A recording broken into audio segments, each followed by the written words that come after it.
सियासत की बड़ी खबर के साथ अब से कुछ ही देर में सुमित्रा देवी बीजेपी में शामिल होने जा रही हैं। सीएम शिवराज सिंह के सामने वो बीजेपी की सदस्यता लेंगे। आपको बता दें कि कांग्रेस से नेपानगर विधायक थीं, आज ही इस्तीफा दिया, स्वीकार हुआ और अब बीजेपी का दामन थाम रही हैं। प्रोटेम स्पीकर रामेश्वर शर्मा को उन्होंने अपना इस्तीफा सौंपा। नेपानगर कांग्रेस विधायक सुमित्रा देवी अब बीजेपी की होने जा रहे हैं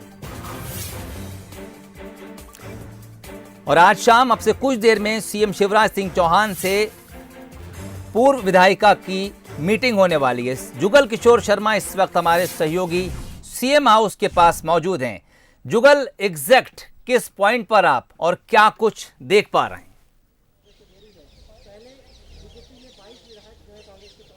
देखिए, मैं इस वक्त मुख्यमंत्री निवास पर हूँ और मुख्यमंत्री शिवराज सिंह चौहान अपने बंगले में पहुंच चुके हैं। मुख्यमंत्री शिवराज सिंह चौहान का काफिला अब से कुछ ही मिनट पहले, यानी जब आप हेडलाइन पढ़ रहे थे उसी वक्त मुख्यमंत्री शिवराज सिंह चौहान का काफिला रवाना हुआ है अपने बंगले के अंदर और वो अंदर पहुंच चुके हैं और सुमित्रा देवी बंगले के अंदर मौजूद हैं और उनसे अरविंद भदौरिया, जैसा आपने देखा होगा कि अरविंद भदौरिया से जो हमारी बात हुई थी, अरविंद भदौरिया उन्हें अपने साथ लेकर मुख्यमंत्री निवास पहुंचे हैं। अब मुख्यमंत्री शिवराज सिंह चौहान और पूर्व विधायक सुमित्रा देवी के बीच में चर्चा होगी और चर्चा के बाद यहां से मुख्यमंत्री शिवराज सिंह चौहान, सुमित्रा देवी, अरविंद भदौरिया बीजेपी कार्यालय पहुंचेंगे और बीजेपी कार्यालय में विष्णुदत्त शर्मा, जो स्टेट प्रेसिडेंट है बीजेपी में, उनकी मौजूदगी में अब औपचारिक रूप से सदस्यता ग्रहण करेंगे सुमित्रा देवी। तस्वीर पूरी तरीके से सोहेल साफ हो चुकी है। अब कोई किसी प्रकार का किंतु परंतु नहीं बचा है, ये बहुत स्पष्ट हो गया है। सुमित्रा देवी ने इस्तीफा दिया है विधायिकी से, इस्तीफा उनका स्वीकार हो चुका है और अब वो बीजेपी की सदस्यता ले रही हैं। जब वो अपने घर से निकल रही थी, जब अरविंद भदौरिया उनके साथ थे मंत्री, तब उनसे हमने बात करने की कोशिश की। उनने कुछ भी अभी कहने से इनकार कर दिया कि वो इस्तीफा क्यों दे रही हैं, लेकिन उन्होंने ये स्पष्ट कर दिया कि वो बीजेपी की सदस्यता ले रही हैं। यानी अब से कुछ देर बाद और हम कह सकते हैं कि वो बीजेपी की सदस्य कहलाएंगी। हालांकि विधानसभा की से अब वो सदस्य नहीं रही हैं, विधानसभा इस्तीफा दे दिया है, लेकिन बीजेपी की सदस्य होंगी। जिस तरीके से प्रद्युम्न लोधी को बीजेपी ने ज्वाइन होने के कुछ घंटों बाद ही कैबिनेट मंत्री का दर्जा दे दिया था, इसी तरीके से उम्मीद लग रही है कि जब तक चुनाव नहीं होते हैं, जब तक इनको, सुमित्रा देवी को भी कोई महत्वपूर्ण जिम्मेदारी दी जा सकती है। सोहेल, बिल्कुल। और जब लोधी बीजेपी में शामिल हुए थे, कुछ घंटों के बाद ही उन्हें कैबिनेट मंत्री का दर्जा दे दिया गया था। जुगल, आप हमारे साथ बने रहिए, बड़ी खबर दर्शकों को दिखा रहे हैं। एक और एमएलए ने कांग्रेस का साथ छोड़ दिया है। नेपानगर विधायक सुमित्रा देवी अब से कुछ देर बाद बीजेपी का दामन थामने जा रही हैं। इस्तीफा उन्होंने दिया था, प्रोटेम स्पीकर रामेश्वर शर्मा को सौंपा था, मंजूर हो चुका है। अब वो कांग्रेस की विधायक नहीं रही। अब सीएम हाउस में उनकी मुलाकात सीएम शिवराज सिंह चौहान से होने जा रही है। सिसोदिया साहब उनके साथ हैं। बताया जा रहा है कि कुछ देर मुलाकात के बाद कुछ चीजों पर मंथन होगा और वहां से ये काफिला बीजेपी दफ्तर जा सकता है, जहां प्रदेश अध्यक्ष वीडी शर्मा कांग्रेस से पार्टी छोड़कर आई सुमित्रा देवी को बीजेपी की सदस्यता दिला सकते हैं।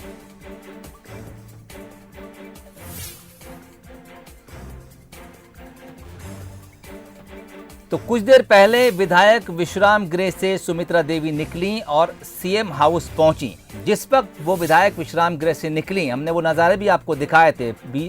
विधायक विश्राम गृह था, फर्स्ट फ्लोर था, कमरा नंबर 24 था। क्या कुछ वहां से निकलने के बाद उन्होंने कहा, वो आपको सुनाते हैं, फिर इस खबर पर चर्चा जारी रहेगी। नहीं, आपने इस्तीफा दे दिया, स्वीकार हो गया है, आप बीजेपी में शामिल हो रही हैं। नहीं, आपने इस्तीफा दे दिया, स्वीकार हो गया है, आप बीजेपी में शामिल। चलिए, वेट करो, क्योंकि वो जा रही हैं सीएम से मिलने के लिए और इस मुलाकात के बाद ही कोई ऐलान हो सकता है। भदौरिया साहब उनके साथ हैं। इस मौके पर उन्होंने क्या कुछ कहा, वो भी आपको सुना देते हैं। बहन सुमित्रा देवी जी बड़ी लोकप्रिय विधायक हैं। 15 महीने से उनके विधानसभा क्षेत्र में मेरी अभी भेंट भी हुई थी उनसे, कोई काम नहीं हुआ है। कमलनाथ जी जब मुख्यमंत्री थे तो उनके लिए भी कोई कभी एक रत्ती भर का, एक ढेले भर का काम नहीं किया है। उन्हें इस्तीफ़ा दिया है, अभी विधानसभा अध्यक्ष महोदय से भी जाके उन्हें इस्तीफ़ा भी दिया है और इस्तीफे को स्वीकार भी हो गया है, उसका नोटिफिकेशन वगैरह भी हो गया है। तो मैं अभी बहन जी से मिलने आया हूँ, तो उनको मैं आग्रह करके भारतीय जनता पार्टी में माननीय मुख्यमंत्री महोदय से भी मुलाकात कराऊंगा। फिर हमारे प्रदेश अध्यक्ष विष्णु शर्मा जी, संगठन महामंत्री सुहास भगत जी, सभी से बात करके भारतीय जनता पार्टी में ज्वाइन कराऊंगा। भारतीय जनता पार्टी में उनको ज्वाइन कराऊंगा, ये अब से कुछ देर पहले का बयान था। और अब सिसोदिया साहब उनको लेकर सीएम हाउस पहुंच गए हैं और उसके बाद बीजेपी कार्यालय में ये शपथ ग्रहण कार्यक्रम हो सकता है। प्रोटेम स्पीकर रामेश्वर शर्मा ने इस पूरे मामले को लेकर क्या कुछ कहा है, वो भी सुन रहा है। आज सुमित्रा देवी कास्टेकर 179 से नेपानगर से जो विधायक हैं, उनने अपनी मर्जी से आकर मुझे अपना त्यागपत्र विधानसभा की सदस्यता से दिया है। पर मैंने उनसे आग्रहपूर्वक कहा है कि एक बार आप अपने इस्तीफे पर पुनर्विचार करें। और पुनर्विचार करने के बाद भी जब उन्होंने आग्रह किया कि नहीं, मैं अपनी विधानसभा की सदस्यता से इस्तीफा देने पर अडिग हूं और इसलिए माननीय अध्यक्ष महोदय आप जो है मेरा इस्तीफा स्वीकार करें। उन्होंने जब इस्तीफा मुझे दिया है तो आज हमने अपने कार्रवाई में ले लिया है। चलिए, उन्होंने इस्तीफा दिया, हमने स्वीकार किया, ये कहना था प्रोटेम स्पीकर रामेश्वर शर्मा का।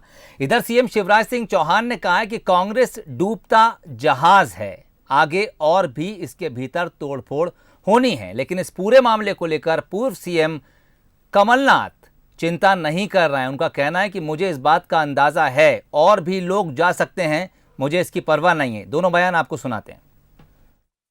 मुझे कोई चिंता नहीं है, मुझे कोई चिंता नहीं है कि जाने वाले, मुझे तो पता था कि ये ऐसे एक आध हैं जो चले जाएंगे, तो चले गए। कोई आश्चर्य वाली बात नहीं थी मेरे लिए कि ये सौदा इनका अभी तक चल रहा है। ये विधायकों को फ़ोन कर रहे हैं, इतने पैसे ले लो, ये पद ले लो, फलानी चीज़ ले लो, ये सब बात कर रहे हैं। वहाँ भी सौदा कर रहे हैं। अब प्रजातंत्र और संविधान का कोई मतलब नहीं रहा। अब तो बोली बोलो और राजनीति करो। अब मुझे तो आश्चर्य लगता, कांग्रेस को सोचना चाहिए। आपने बताया क्यों उनके विधायक उनका साथ छोड़ रहे हैं। कांग्रेस आज डूबता हुआ जहाज है। उनके नेताओं पर कांग्रेस के विधायकों का भी अब विश्वास नहीं रहा, जन विश्वास खो दिया है। और एक जगह नहीं, कई जगह ऐसी घटनाएं हो रही हैं कि कांग्रेस में भगदड़ मची है। अब अभी तक हमारा उनसे कोई चर्चा नहीं हुई, मैं नहीं कह सकता क्या हुआ है।